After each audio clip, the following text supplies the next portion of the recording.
Hello everyone, Ultimate Steve here, and welcome back to another episode of Planet Jam. Yeah, so in this episode, our goal is to take the ship that will be appearing on the screen momentarily to pick up Val. And with all of the expense I went to bring Val back, I've decided to go fairly minimalistic with this design. It's really cheap, it's really small, it's really light, but it should get the job done. And if there is fuel left over, I may try to land on one of the moons of Reticulum. But for now, I believe this mission will be the last in our big Reticulum series. And from then, we will send more one-way missions out to all the other planets, because we've been focusing our efforts pretty much solely on Reticulum. Although we do have to go to Oroptos, and I do believe we have to go to Elan. Wait, which one is Askeos? Askeos is the... yeah. So we want to do a mission to Oroptos. That's not top priority, but we do have contracts there that are clogging up our mission control, so we should go. I do have contracts for the Elan system, but after this mission, I do believe our next big thing will be sending a one-way scout mission to Windswept, and perhaps Kane. Avu and Droidal are a bit far out, as are... however you pronounce that, and... the whatever darkness this anyway, so we have quite the arrangement of outer planets to explore. I have no idea what any of them are like, but I do know that we have disproportionately focused.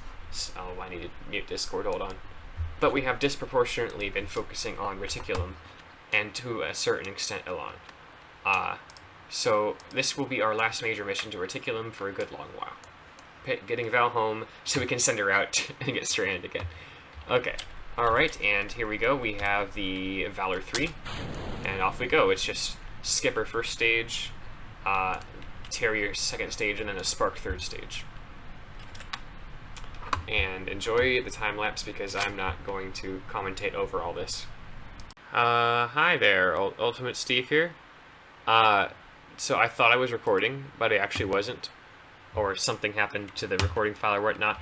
I did a whole epic speech about what we were going to do next, and it got lost. So welcome back to another episode, unless the intro did save. I'm not entirely sure if it did or not. But we are doing our last mission to Reticulum for a good long while. And that is this ship, which is the Valor 3, which will be picking up Valentina Kerman from the orbit of Reticulum and bringing her safely back to the shores of Asite Par. Now, and as I was saying before, this will be the last mission we do to Reticulum for a good long while, because we have been disproportionately focusing our efforts on it. Like, there's a whole solar system to explore out there. There's so many places, and we've been to, like, a handful. So, with the conclusion of this mission, I will have said I've successfully explored this Asite Par to my satisfaction. I haven't gone to the moons. I might if I have extra fuel. But I don't think it's particularly necessary to go to the moons, because I am assuming they're just all basically just rocky. Not too much out there. Sending note anti-normal.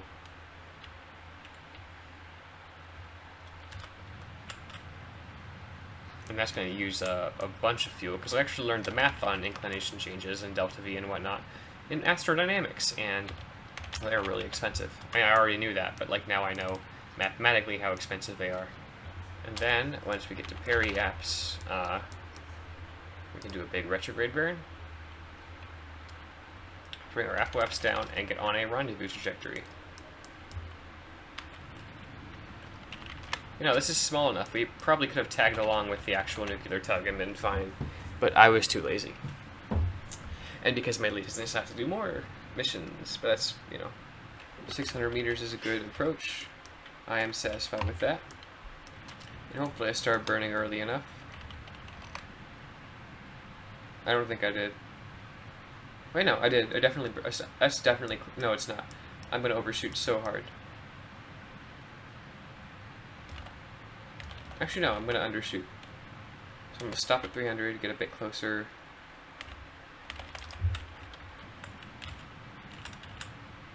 Okay, now I'm actually going to overshoot. Hi, Val. I bet you're glad to see us. Yeah, we overshot it. We were probably gonna be perfectly fine if we'd stuck with the plan.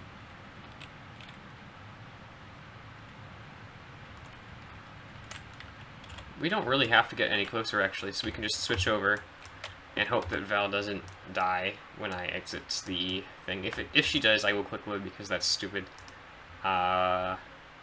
Leave seat. There we... Okay, Val's alive. Nice. And she's got all the science data. Well, only 4 of it, but, like, that's still a significant amount of science data. Oh, she's also got the EV airport, so it's 5. Okay.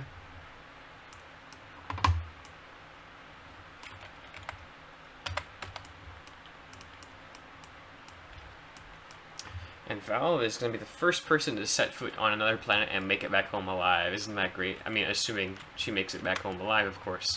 Which, given our program's track record, isn't necessarily a given. Come on, Val, you can grab a ladder. You've only been on this mission for... I don't know. But we are about a year in real time, which is like 4 Kerbal years into this save. See ya. Oh, okay. Delta V is at 2137, which I don't think... If I really wanted to try hard, I could land on the moon with that. But I don't really want to right now. So in order to escape this place, we want to go roughly right here. Burn prograde, and then we can adjust that later. Fantastic.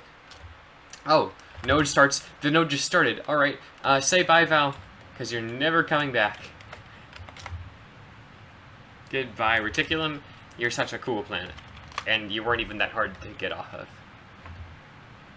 The main reason I think it's like on the surface it seems really hard because it's like bigger than Eve, but the thing is there's super high mountains that you can go on. So like, yes, you have to deal with more like gravity and more like orbital velocity than Eve, but assuming proper ship design, that's not really a huge issue. And there goes our stage. There we are. The issue with Eve mostly is that your engines are like horrifically inefficient in the lower atmosphere and you lose so much due to drag. You don't have that problem on this planet, assuming you start from one of the mountaintops, because like pretty much anywhere on the entire planet you'll be within a spitting distance of like a 9-kilometer high mountain. I wonder what the tallest place here is. It's probably like something like ridiculous, like 16 or whatnot. Oh well, if I had infinite time on this world, I guess I'd go and scour every inch of this surface, but I don't.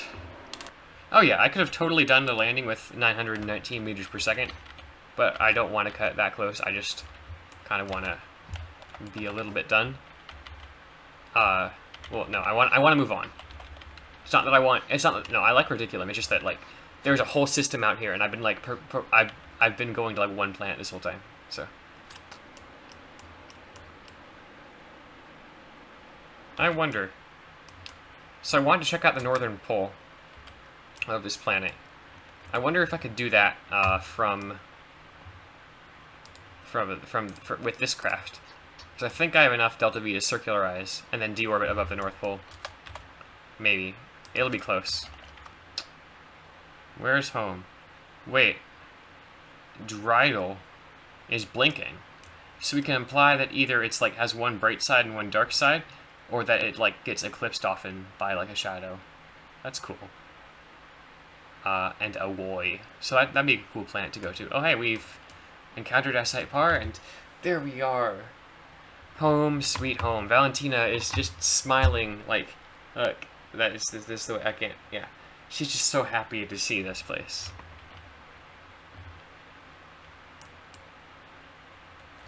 Okay, so we're going for North Pole of Asite Par and trying to orbit and then land at the North Pole, or near enough to see the full extent of the leak. I don't want to risk going down, especially because, like, you know, I don't want to kill Val, but like at least scout it out for like a future expedition.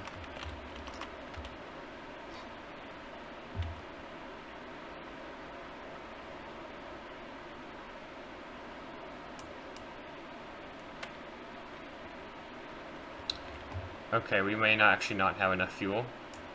Okay, I'm cutting it because we have 100 left in the tanks. How much fuel would it take to circularize? Too much. Okay, so we're gonna have to abandon this idea.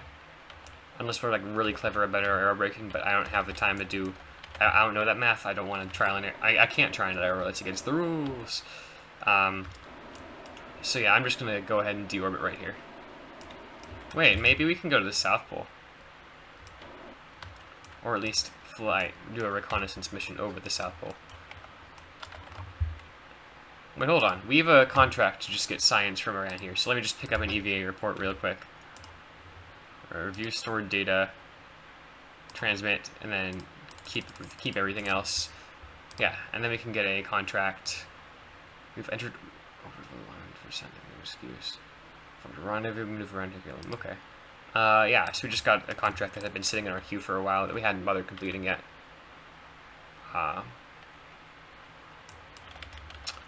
Alright. You're almost home, Val.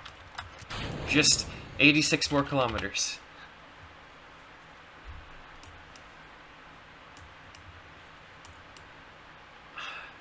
I would have to be like an idiot to mess this up now. I'm not. Hopefully that's not tempting fate too much.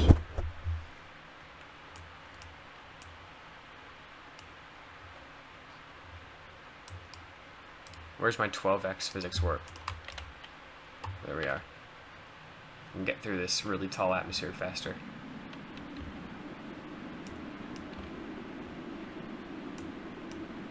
Okay. It looks like the South Pole is probably underwater. So there's not going to be any crazy... Well, actually, no. We're not even going to get to the South Pole. We're going to get close, but not there. But either way, it looks like it's underwater. So we're probably not any visible crazy terrain features. What? No. No. Mark 1 shoot destroyed by Air Force's D. Was that because I physics warped? Okay. I need to EVA. I need to grab the experiments. And I need to deploy Val shoot. Take data. Nice. Wait, can I repack shoot? Okay. That's only engineers. I have a shoot on this, right? Okay. This is gonna be such a great thumbnail.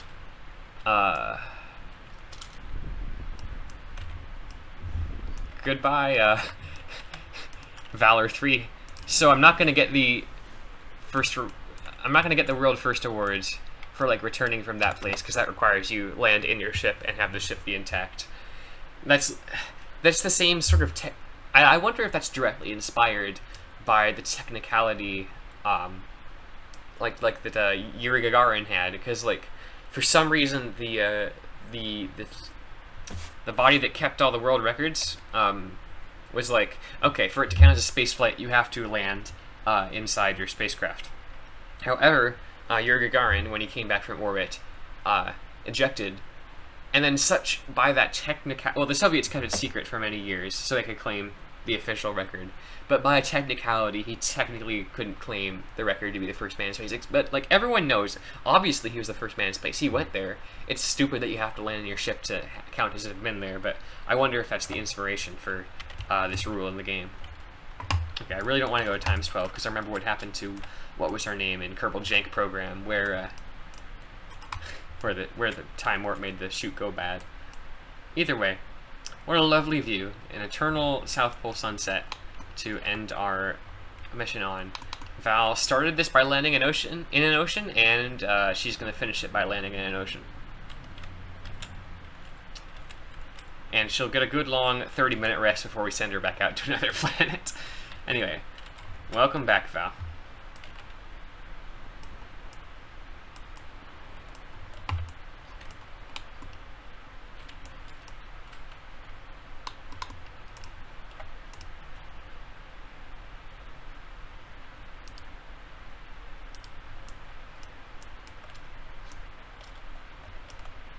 Okay, yeah. We did it. I think that is the first Super Eve I've returned from in career mode. Granted, okay, I did have Kerbal Interstellar, but in this case I did not actually use it. Although the nuclear engines were modified, they're not better. I think they're actually a bit worse because you have to deal with the spooling time. So, essentially, using vanilla parts like 95%, and then 99.9%, yeah. And then technically I cheated to get up the ladder and out of the hatch and whatnot. But yeah, I'm going to claim I've returned from a Super Eve in career mode, which is the first time I believe I've ever done that. Ooh, let's go. Not that much science, actually, but that's because we transmitted most of it, and we've already spent most of it, because, like, I didn't put the last tech tree thing into a video. And that's mostly because we have to purchase the ridiculously expensive building upgrade to research much further. So we can buy like 2 of these nodes and 1 more node. So I'm gonna get the Gigantor. You don't really need them, but I like it. It's cool. We don't really need radiators. The structural parts would be cool, but not required. Heavy aerodynamics, cool, but not required. Experimental propulsion, that's just ArcJet RCS. I don't need that. Big fuel tanks would be cool, but not required. Advanced actuators. You can catch an asteroid. I'm going to take the nuclear reactor because I don't really see anything better at the moment. And then both of these look tempting. But I'll go with big reaction wheels because I probably will need them with the ships I'm going to be making. So anyway, thank you all for watching. Ultimate Steve, out.